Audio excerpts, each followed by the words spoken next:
Hey guys, what up? This is again my 2005 Legacy. I'm going to show you how to install some fuel injectors. Uh, I'm just kind of showing you the difference between the two that I got, showing you where it's at. Okay, so this one back in the back corner is probably the hardest because of the turbo's coolant system.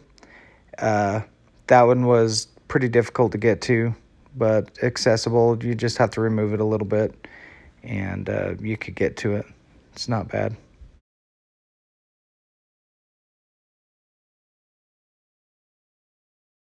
I've actually replaced them all except for this one that I'm going to be showing. It's the back corner. Uh,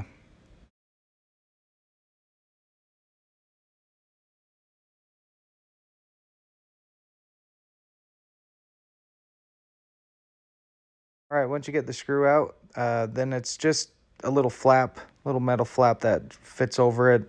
And then it's held in by an O-ring. And just work at it. You'll get it out.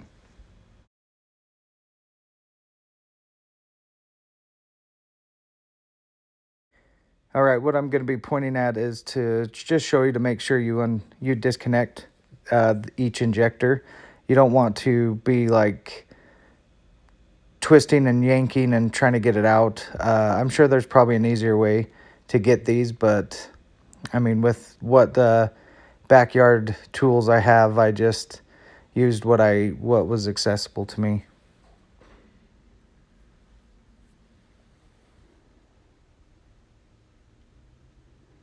Again, just take your time.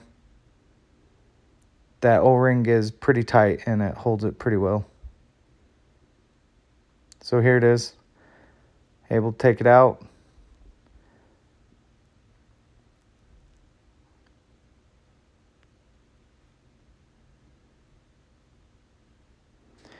So I'm showing that little gray little tab up top. On the new ones that came in, they did not have it. I don't know what the purpose of them are. Probably just to cover that up. So I just took the time to remove them and put them onto the new one. And so they're just snapped in there, not too tight. Just my pliers were able to take them out pretty easy.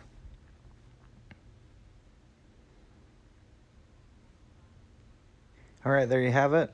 Now I'm going to put a little bit of sealant on, or not sealant, but lube on to help install them easier, and just go back in reverse. And there you have it, installing some new injectors. These are 750 cc's versus the 550 that come with it. I found these off of eBay, and I don't think they were too expensive. So we'll see how it works. Thanks.